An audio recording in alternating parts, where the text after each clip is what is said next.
Hi my darlings, I'm Sophie Darling and welcome back to the channel. Today we're reacting to episode 36 of Fullmetal Alchemist Brotherhood, and we were getting some little hints dropped in, some information that kind of makes sense, such as why Soph is building the tunnels and that the chi has been off because the power is being generated by the tunnels, that conflict could soon be coming to Briggs, and Olivier is trying to get more information out from Raven. I'm worried about Miles because Kimberly is kind of there now because Miles threatened him and basically said, like, leave Scar to us, and, you know, if you don't cooperate, I will kill you, because he obviously knows what Kimberly did in Ishval.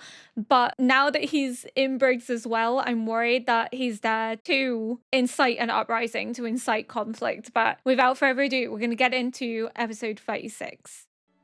Donatus, Poswell, Rainmail. Oh, we're back to Dad. Okay. Tony, Willard, すまない。使わせてもらうよ。 Whoa, but I have to use you? Can he create homunculi as well? Like the father can? How the fuck are they connected? How can he make homunculi too? 撫でてあげればいいのに。自分の息子でしょ。化け物が映ったら困る。この体になってからたくさんの死を見てきた。 I got this body. だがそれも大きな世界の流れの中の一つと思えば。 Is their dad a homunculi?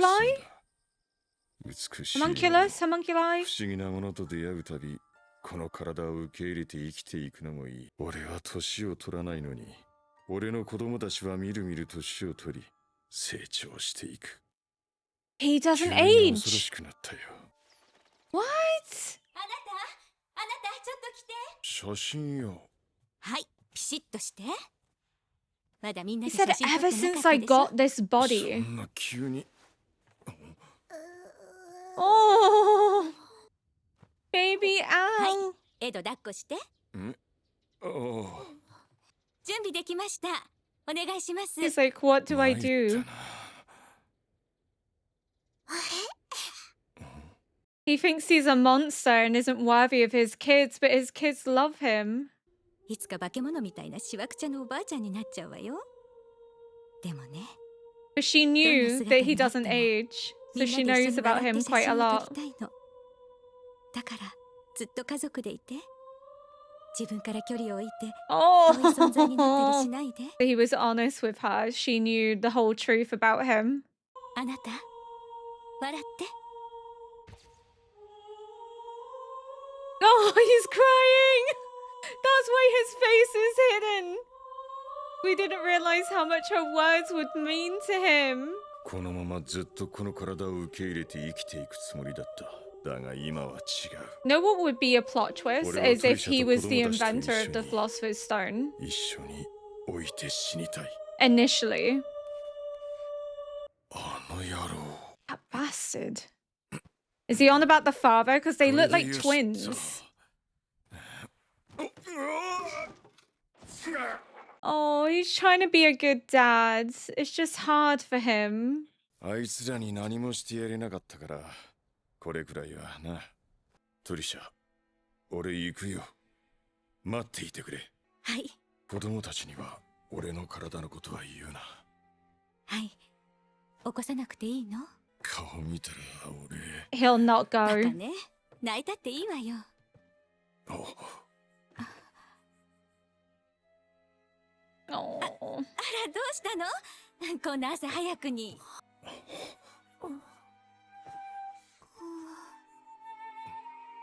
Oh, I'm gonna cry.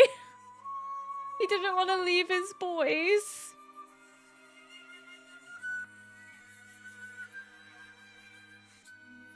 I always said that there was genuine loving care, that he didn't abandon them like they thought he did.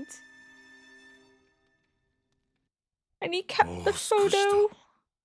So what did he mean about his body?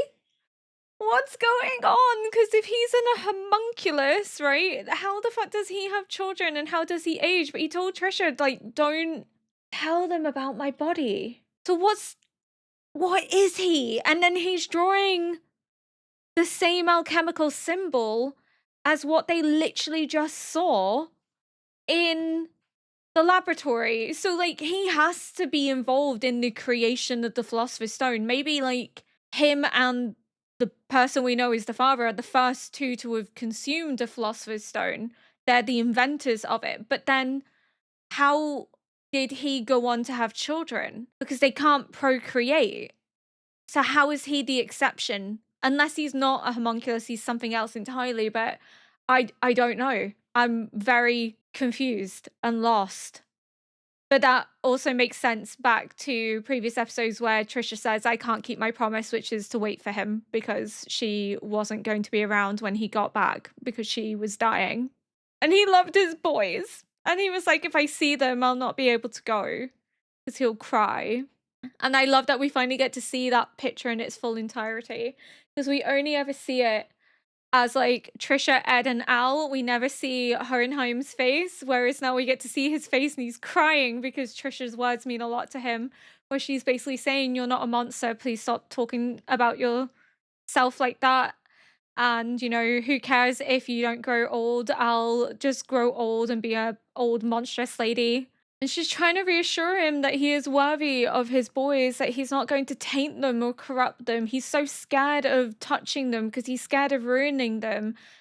But he's not. And she's trying to reassure him to build that like father-son relationship to get him to be the father he wants to be, but he's holding himself back out of fear. It's so heartbreaking. I'm gonna cry, aren't I, this episode again? So sick of crying. Horses sense when something's not right, so the fact that it's refusing to go down, it knows that there's something off. They have a very good sense of the situation. What the fuck is that?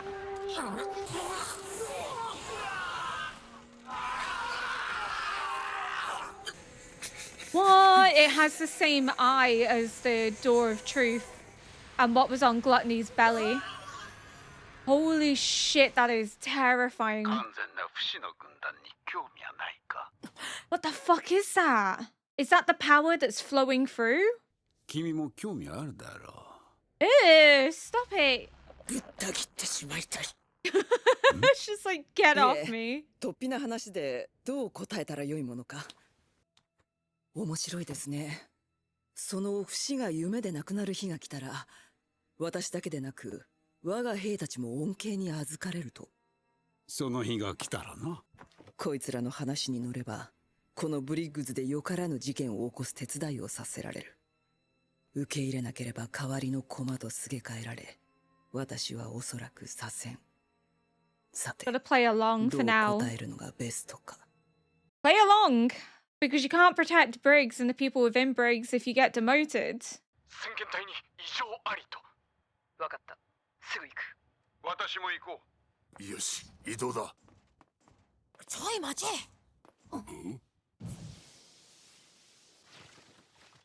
こいつがいるだろ。Oh yeah, they're supposed to be captives. エルリック兄弟というと鋼の錬金術師。なるほど。二つの I hate Kimberly's face. I just want to punch him. あ、こっちですか。なんか久しぶりだな、このやりとり。閣下。何があった？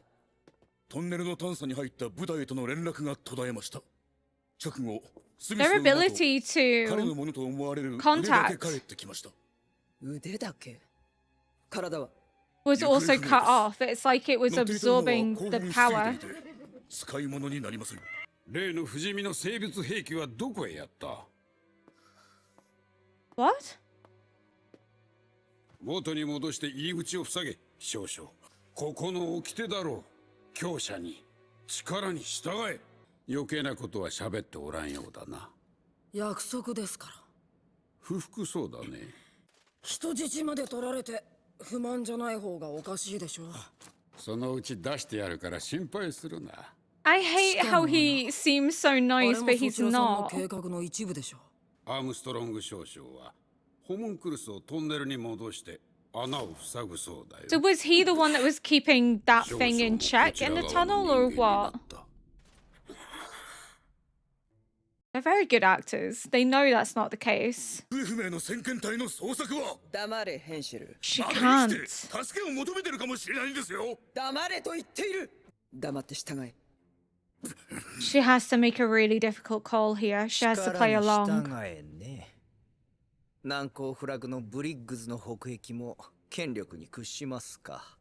まあその方が賢いやり方で。 She's not doing it because she respects his power and authority. She's doing it because she knows that if she's demoted, everyone in Briggs will end up dying in some conflict they're establishing. This is the only way that she can protect the people she cares about.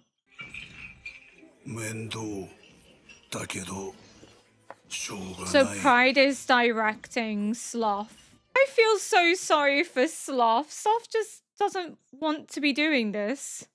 心配はいらん。こいつは中央軍のために仕事をしているキメ I ラ mean, だ。 that's a lie. この国をさらに強大にするために Not 働 a いている。 chimera, is he? とはいえまだ極秘の作戦だ。さあ早くこの穴を塞いでくれ。ブリッグズの職員よ。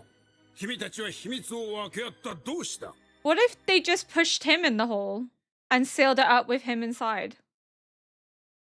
Seems like a fair compromise. 肝心なところが古代イシュバール語に置き換えられていて読めないようになっている。スカーがいれば読めるかもしれない。イシュバールの僧なら古い言葉を知っている可能性があるからな。Which is why his brother wanted him to protect it, because he'd be able to read it. 見つけました。白黒猫を連れた娘です。よし、行くぞ。Oh no, May!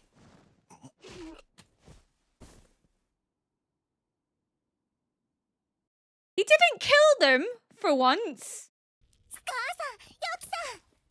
研究所はあったか。 Now that makes a change. He usually kills people. これでよい。我々選ばれた者が神に近い体を授かり、この世界を進めるのだ。選ばれた者のために下の者は犠牲になると。そう That's exactly what じゃ he's あ saying. 国と教職だ。弱き者が国の礎となり、強き者がその上に繁栄する。そもそも弱き民は滅ぶ運命だったのだよ。 What a horrible way of looking at life, though. 随分とこまめに電話をしているじゃないか。レイブン中将はどこですか。話しておくことが。瀕死の重傷だった貴様がその日のうちに全開してここに現れた。どんな魔法を使った？あなたには関係ないことです。 Philosopher's Stone. 上官殺しで刑務所にいた貴様がなぜ出所できた？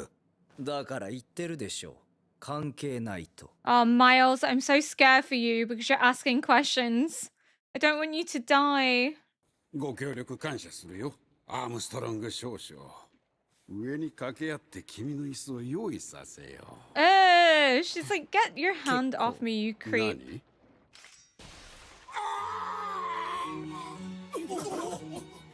選手の腕は左でしたか？右でしたか？あなたも昔は本気でこの国を思う若く気高い Now 軍 look what 人で you've あったでしょう become. に。こんな選ばれた人間に Willing な to れると sacrifice those you're supposed to protect for your 新 own たな gain. 椅子など不要。 Unlike その腐り her. 切った尻を乗せている貴様の Queen. 席をとっとと開けろ。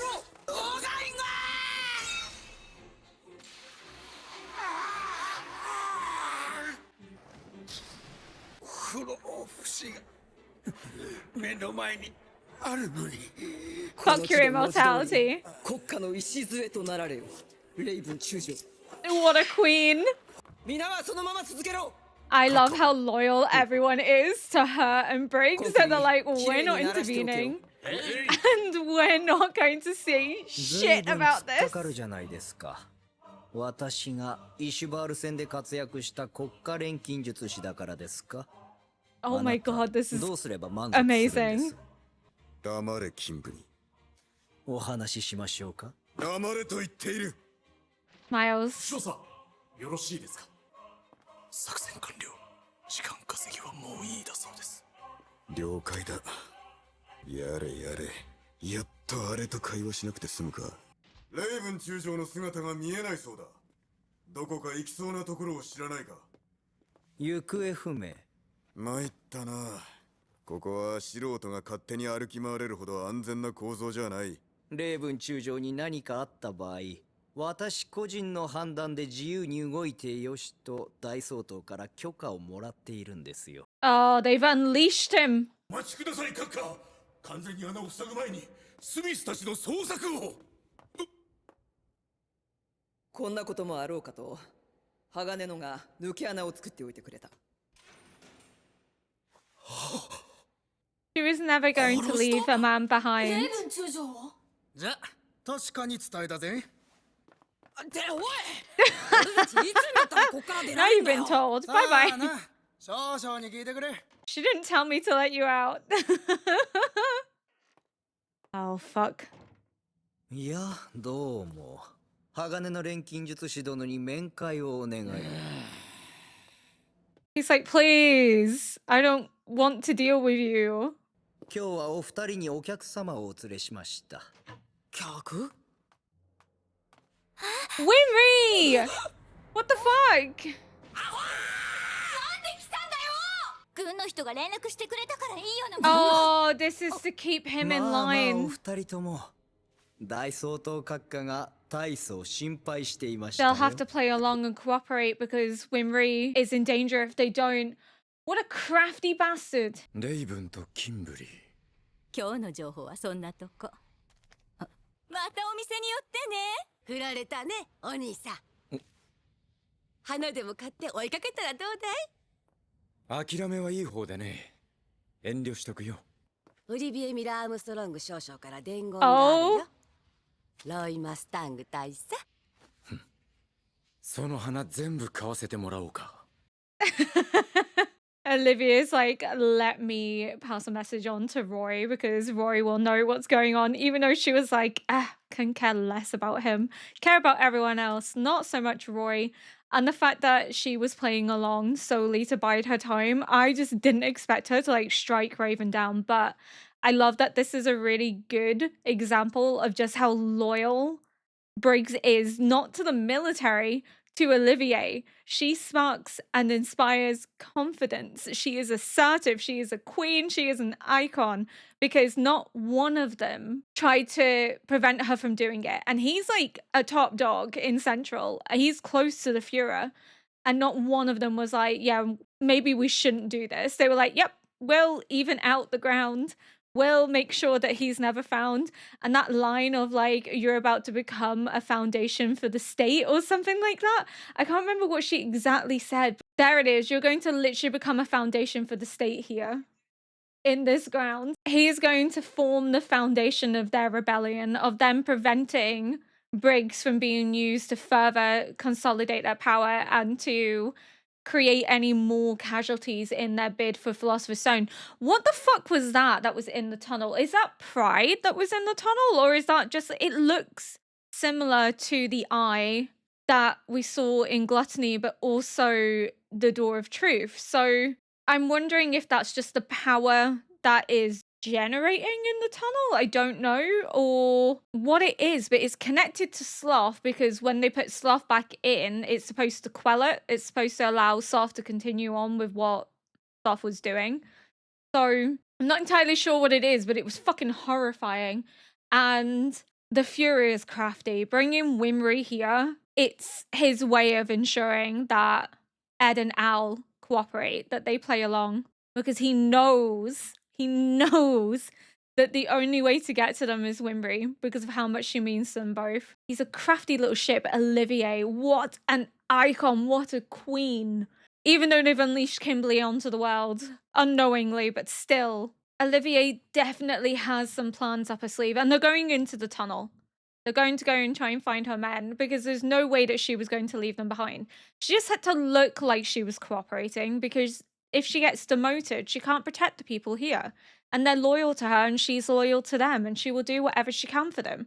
They go on about her being this queen of ice and having an ice heart, but she doesn't. She cares and loves these people dearly enough to withstand the creepiness of Raven, if only to buy time, get him off his guard and strike him down.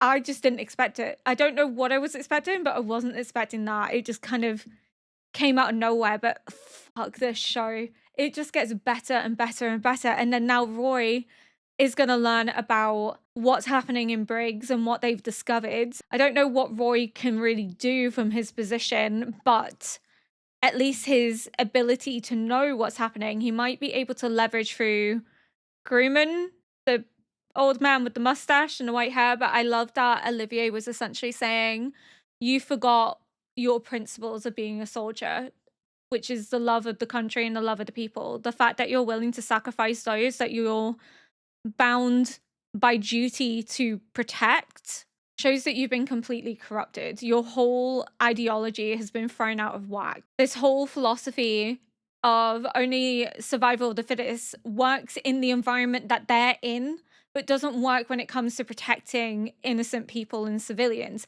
That's what she's trying to get across. She's like, you're willing to sacrifice thousands of people for your own ambition, for your own power, for your own goal. That's not what a soldier does. A soldier protects, a soldier serves and defends. You've become corrupted. You've lost what it means to serve your country, and therefore you deserve to die as a result. And you're going to lie as the foundation to a new state that is in defense of those who are weak, who does look out for those that need it most. Soldiers that genuinely care for the country and aren't just using it for their own manipulative means. Hohenheim, I'm so completely thrown by the whole when I accepted this body. And the only time we ever see anyone accepting something is when they're having a philosopher's stone. So he must maybe have been one of the first, or the first, to consume a philosopher's stone and to be created into this sort of not necessarily immortal but close to immortal body, because we know they can die, which is why he sees himself as this monster, because everyone around him ages, everyone around him dies but him. He continues to live on. It's almost like a fate worse than death to see everyone you love and care for disappear, which also explains why Granny is so old and Hohenheim isn't. Because I was like, how the fuck is Hohenheim like young and Granny's not? But then we see the image of Hohenheim seeing Granny as young in their interaction. And then also there was the fact that Hohenheim had seen Trisha as a child. He basically knew her from being like a child and like growing up, which is a little weird, but kind of not, considering he doesn't really age. And it's not like he was in a relationship with her when she was a child, but still, it is a bit strange, but we can overlook it. He has to be one of the first to consume a philosopher's stone. And if so, he must be perhaps the one to help create it, or to have figured out how to create one. Because him and the father look identical. As to whether that means they're twins or they're the same person split into two bodies, I don't know. But something triggers him leaving on this adventure, and it's not just to protect his family. He said that bastard, so it's like he's figured out potentially what the father is doing, and then that's why he goes off on this adventure to try and find out what is actually going on. And I hate that, like, the last thing he does for his boys is fix the swing, because he knows he's not going to be around to do anything for them after this point. He doesn't know when he's going to come back. So he's like, I can't do anything for them, but this is the one act I can do. And it's just so bittersweet and so sad that he feels that that's the only way he can really show his boys that he cares. And when Ed talks about his father, he talks about his father like neglecting the family and not really paying attention to them and not really spending time with them, and that like he used to just basically see his dad in his study all the time.